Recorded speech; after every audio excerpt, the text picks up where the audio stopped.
Hello all, this is Universal Group of Institutions Bangalore. I'm Kushi Shetty here with the latest news. India welcomes Egypt, Iran, UAE, Saudi Arabia, Ethiopia to BRICS.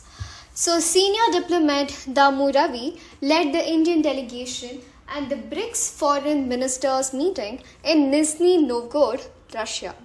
The Ministry of External Affairs spokesperson Randhir Jaiswal expressed India's wholehearted welcome to all its new members. So, about the first ministerial meeting post expansion, the meeting was the first ministerial gathering since the BRICS expansion in.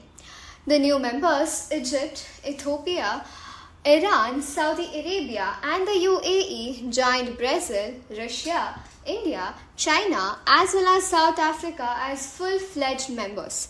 Damu Ravi, secretary in MEA, represented India at the meeting.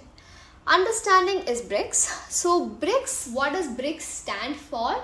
It stands for a few countries. So let me tell you the names of those countries. It's going to be Brazil, Russia, India, China, as well as South Africa, the world's leading emerging economies.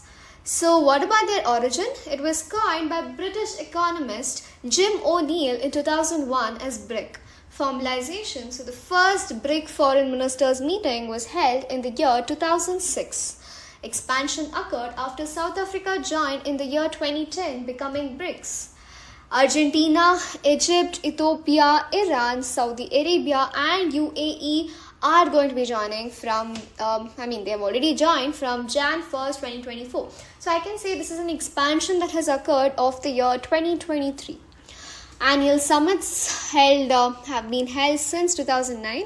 And what about the statistics? Pre-expansion BRICS represented 41% of the global population, 24% of the global GDP, as well as 16% of the global trade.